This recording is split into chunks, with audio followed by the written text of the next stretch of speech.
تخيل كده يا صاحبي، تمسك موبايلك بالليل والدنيا هس هس، تفتح تيك توك وتقلب، وفجأة يطلع لك لايف غريب.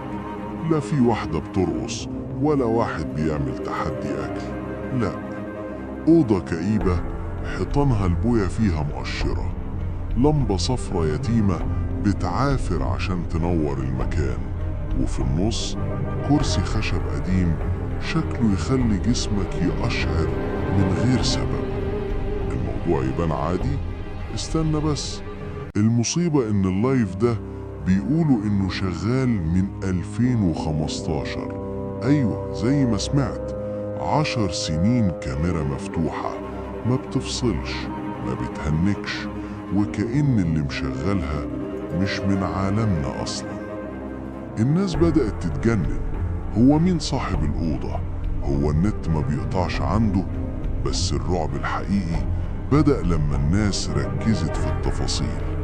واحد كتب في الكومنتات: يا جماعة الكرسي اتحرك، والتاني رد عليه وهو بيترعش: أنا شفت إيد، والله العظيم شفت إيد بتطلع من ورا ظهر الكرسي وتختفي في ثانية. والطمة الكبرى بقى الأسامي.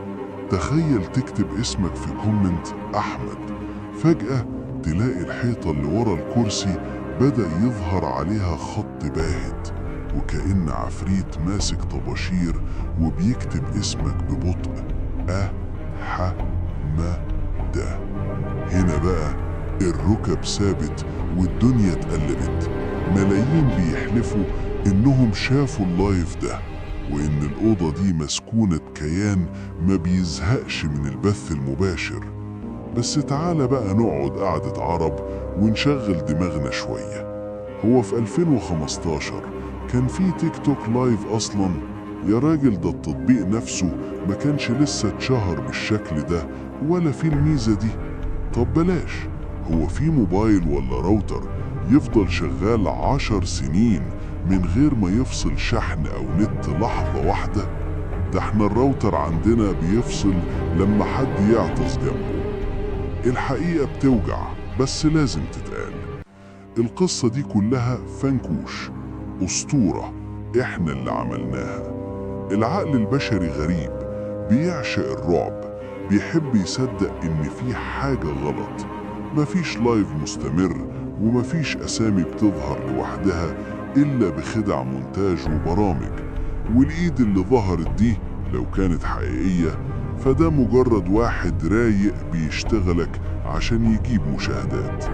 بس السؤال اللي هيخليك فعلا مش عارف تنام النهاردة: لو الموضوع كله كذبة وتأليف، ليه كل واحد فينا حاسس إنه شاف الأوضة دي قبل كده؟ وليه صورة الكرسي ده بالذات محفورة في ذاكرتنا كأننا قعدنا عليه؟